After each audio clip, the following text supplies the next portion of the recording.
Hello and welcome back, and today I want to talk about QTS Hero. I want to talk about the user interface of QTS Hero and a number of the cool features that you're going to be able to take advantage of when QTS Hero is fully released. Now, full disclosure, I am recording this in an enormous server room on the other side of the country, so I apologise for the echo where I am right now. I'm trying everything to reduce this, but I apologise if this does affect the audio on this recording. But without further ado, let's get started. As you can see, we're at the login screen here of QTS Hero. We've got this down here, so let's log into the software here.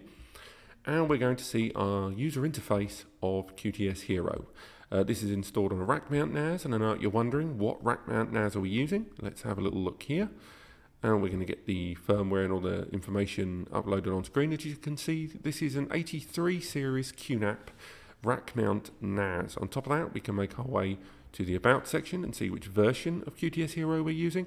And again, QTS Hero is still in development, so it is worth bearing that in mind.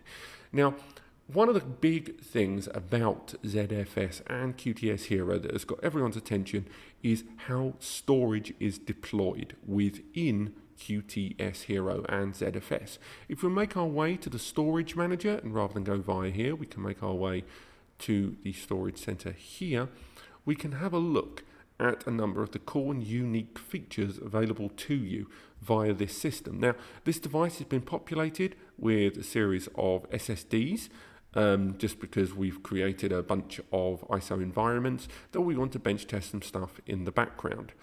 We've also got snapshot allocation happening in the background, and we've got all of those multitude of disks all listed on our QTS Hero NAS rack mount, all of them with one big old RAID group of a RAID 6 environment. Now, if we make our way to the storage and snapshots area, we can see a number of those cool settings available to you thanks to the ZFS-based QTS Hero operating system and graphical user interface that we're looking at. First and foremost, we've got these multitude of folders and files here that all live within the file management station, the file station application. Get those open. And we can see all of those archived folders and all of those individual folders there, all of them with their own previous versions and more. If we have a look, all of these settings, all of these data saving and data speed increasing options are readily available here. All of them can be turned on and off easily. Now, do bear in mind that though compression will be available with relatively small amounts of memory, deduplication on any QNAP NAS is going to require a good chunk of memory. Even the minimum that was stated in my previous video of around 8 gig does not take into account other applications such as virtual machines, surveillance and more. So you're going to have to be just a little bit realistic about the amount of memory you're going to utilize on this platform. Now, if we go to the management of this storage area, we can look at some of the other cool features there in the background of your storage. Scrolling down here, we can see the applications that are installed on that storage pool. We can see the drives within that storage pool. And if we go into more management options, we can check and recover disks and add disks, as well as the options to expand the pool and more, with lots of other options in the background. If we go to the data reduction settings, however, this is where we can see the effects of a number of those choices on this previous screen. From here, we can see data that's been saved, where deduplication has taken most effect. We've already talked before about certain kinds of media types that do not benefit from compression. We're talking about ones that utilize media files that are already heavily compressed. These are files that will not benefit from compression a great deal. But when you're using lots of smaller files or less complex files, compression can be hugely beneficial. And even looking in some of these cases where the number seems small, 32 gig to 31, you still save about 700 meg there, which is quite a large space in the grand scheme of things. With deduplication, if you're utilizing virtual machines or multiple data depositories where frequent files are all being backed up from multiple locations to one NAS, deduplication will ensure that less data is utilized and it will speed up access down the line. We can even look at further statistics on this data and see exactly how much data is being saved or efficiently conducted over this time period. And again, you can change a lot of these settings and see the variables for what they are to see just what you're saving and where the benefits are. Another cool benefit that ZFS and QTS Hero present to you is something called ReSilvering. Now, for a number of you out there, when it comes to RAID rebuilds, there are loads of benefits when it comes to having a NAS, but precisely with the ZFS, the fact that RAID rebuild times are just better. And a lot of that is to do with the fact that during a RAID rebuild where there's multiple disks in an array, when one disk fails, in the ZFS file platform and QTS Hero, what happens is the data that gets rebuilt is only the data that's lost. It doesn't take the time to rebuild the RAID, including all of the blank spaces. So in the case of a drive breaking and replacing it with a brand new empty drive, the RAID rebuild is quite quick compared with normal RAID recoveries. However, ZFS and QTS Hero also has ReSilvering. Now, what happens with this is when a drive is accidentally removed, and we're going to look at drive 6 today, if a drive was accidentally pulled for one reason or another, in traditional and before QTS Hero RAID scenarios, if you introduced that same drive, even though it still had all of the data, you would still have to rebuild the whole drive. And that one mistake can cost most users, particularly in RAID 5 or RAID 6 scenarios, a day or two of lost performance. But in the case of QTS Hero, if a drive is accidentally removed, if you reintroduce it, as long as the data is still on there and the system hasn't gone on for too much longer, then what will happen is the drive will be reintroduced borderline instantaneously. So what we're going to do today is we're going to get this drive removed and reintroduced to show you what happens and also just how fast that recovery is. Now, once again, while I do this, I will have to work with the NAS on the other side of the room, so I apologise if there's a little bit of jiggery pokery there in the background, but just keep an eye on this screen here. We're going to close this window and we're going to remove that drive now.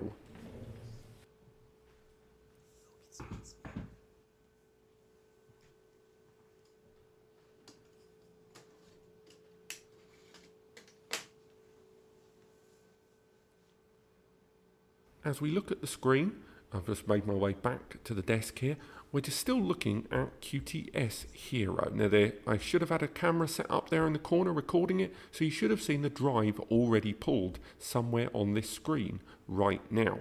Now it won't be instantaneous. The system will still be accessing those drives, but as you can see, the volume is now being noticed as degraded. And if we make our way into the dashboard, we can see that the data is still accessible, which is great, but there has been RAID degradation. And if we make our way into this device, we can see that disk 6 has now been recognized as unavailable. And if we go into the disks, we can see here that disk 6 will report as absent. So what we'll do now is reintroduce that disk. And remember, in most normal cases, what would happen is a disk would be reintroduced and then you'd have to rebuild the RAID and it would take a day or two to recover. But now we're going to make our way and just reintroduce that exact same drive.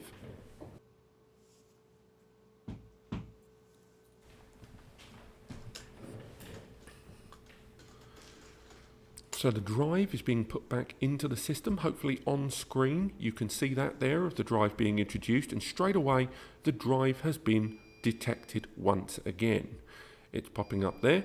I can hear the system beeping. I don't know if you can hear that in the background of the audio there. I know there's an ever so slight echo there. And finished ReSilvering pull on storage 1. So if we go back into the storage manager rather than refresh the screen, because I'm doing a screen recording here, we can make our way in, look at the disks, and there is our disk 6. We can look at the RAID group, go to RAID group 1, and we can see there's no synchronization, there's no inactivity. The alert there has let us know just how fast that process was. In real time, you can see the clock there and the clock there, just how quick the recovery from that pulled drive is. And that is going to be very useful for those that are just worried about accidental pulls and losing days due to a mishap. And by the way, everyone, you should be locking your drives anyway. Of course, let's face it, if you're someone that already owns a QES ZFS NAS or someone that utilizes QTS, one of the cool features that you either want or already have and don't want to lose is, of course, all of these lovely applications. The QTS Hero system gives you all of the apps, programs, settings, and effectively playthings that your home or business user will want to utilize in their NAS environment. Stuff from the App Center is readily available, and just like any other QNAP NAS, can be installed over a single click. You can go into the App Center here and install an app. Let's select one at random. We're going to install the Elephant Drive Backup Sync. Now, it is worth mentioning I'm installing that, but one that you really want to install is Hybrid Backup Sync 3, and that is that great tool for backing up multiple different NASes, both from this device and to it, as well as cloud platforms, and have an integrated in-house or off-site backup system that's multi-tiered across multiple cloud or NAS solutions. And it's really that quick to install these apps. They're happening now in real time while I'm talking away here. And once they're up and running, they will just appear here on this platform. It would be remiss of me not to go into the App Center here. You can see it started to create the synchronization of storage, to not take a chance to look at the Beta Lab. And of course, QMix is an application that we've already talked about here on the channel and on NAS Compares too. So there are going to be beta applications, and some of the features of QTS Hero will probably arrive in beta form along with the whole beta of QTS Hero. But as mentioned in the Q&A with Tam at QNAP UK, everything with QES, QTS and QTS Hero will all be developed by separate teams but simultaneously, with release for each of those platforms for all firmware updates happening within days of one another. So we've got the application there. As you can see, we've installed it. We've got things like Virtualization Station that allows us to easily install virtual machine environments directly onto this device. These VMs can be accessed over the network, and we can kick them off very easily indeed with a simple click of a button. Unfortunately, with this one, I've already removed the original ISO. So moving forward from this, we can power down that one as well. Let's remove that and power you off. Shut down there and make our way into the rest of these apps. There's everything there, not just Virtualization Station, but you've got Container Station and Linux Station too, to make much more microcosm and therefore more numerous virtual environments that can be on an app level or whole system level too. Moving forward from that, you've got Hybrid Mount, another application that we talked about at Tech Day, which is something that I'm really looking forward to putting through its paces. Hybrid Mount works in the fashion of allowing you to do one of two things. It allows you to create a cloud space, such as a third-party cloud provider, which can be the lower tier, such as the Dropbox or a Google Drive, or even higher, such as some of Amazon's AWS services or Google's own platforms. And it allows you to mount that storage directly as if it was to appear locally on your QNAP NAS. We've already mounted an area of space here, and this, if we go into the file station area, will display that area of cloud storage is now being listed, this Amazon S3, as if it was local. And this local storage here is readily accessible with cache status options right here. For those that are a big fan of pinning files, emptying the cache, or creating long-term or short-term cache respectively, you are able to change the status of files very, very easily and decide which ones you want to always keep and which ones you don't. But of course, the cache will be intelligent enough that gradually it will learn which one of these it needs to cache and which ones it doesn't. But if you need to do something on the fly and immediately, you can now implement that system in File Station. And of course, if you synchronize this folder using QSync to have a local folder on your NAS, those cached settings will carry over. Now, moving forward from that in Hybrid Mount, you can look at things like Virtual JBOD, which allow you to, instead of connecting a cloud space with your NAS, you can then create a NAS space or available space on your NAS, turn it into a volume, which of course you will have to bear in mind at the initial setup to make sure there's space on the RAID storage pool. Make that accessible with virtual JBOD to other devices and indeed the cloud, working in vice versa. But I recommend you check out my video on hybrid mount and virtual JBOD. As mentioned, there are loads of applications currently available in QTS which are going to be available on this platform, with Hybrid Backup Sync 3 being a particularly cool one. We've already done an overview video of this, of just how easy it is to create these sync jobs that let you, for example, let's do a backup and restore very, very fast. So we can back up, we can select which folder on the NAS that we want to back up from, or we can go with a selected folder of the VM folder, and then from there, click Next. You then say what kind of backup you want. So you can say if you're going to send it to a NAS, to a cloud server, or more. So say we want to back this up to our Amazon storage, we can go and head over to an Amazon S3 space, and then from there enter your access key, or in the case of other ones like Dropbox and more, you simply have to put in your login information. And it's as simple as that. And these backups work in both directions and can be utilized in conjunction with a number of those other apps. And indeed with Hybrid Mount, mounting storage into File Manager, it means that you can utilize things like QMaggie, QFiling, QSearch, and more. So the final thing I'm going to talk about before we wrap this video up is to do with snapshot recovery.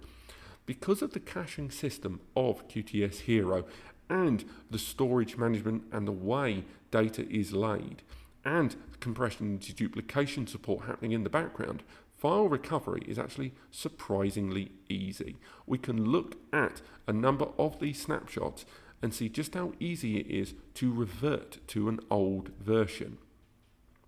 So what we'll do is we're going to make our way into one of these folders that we're going to look at snapshots for. I'm going to do a mass style deletion. You can see 8 snapshots there of the data. I'm going to make my way into File Station. I'm going to go into the file, the folder ISOs, and I am going to go crazy. I'm going to delete a bunch of files. Let's list them by size. Let's delete a bunch, shall we? Let's go for modified date names there. Let's get rid of some memorable ones. We're going to get rid of that 4 gig. We're going to get rid of all of that data, and we're just going to completely delete a big old pile of data there. We'll go there, and we'll go for ones that have just got 4 at the beginning, so that means we won't lose track of them. So that's nice 4 gig data files, keep it memorable. They're going to delete those files, and we want to delete them permanently. And say you deleted these files accidentally and you didn't want to do that, at this point you would normally hope you've got a backup, but now we can revert to that snapshot. Now snapshots aren't new. It should be highlighted. Snapshots are not new, but at the same time, if we refresh there, snapshots and the speed at which they can be recovered here, that is something new. So if we look here, we can see the original version here, and we can look through older versions of the snapshot. So if you look at the date there, and the date today is the 22nd, and we'll revert to this snapshot from 12:30, and that was around 20 minutes ago.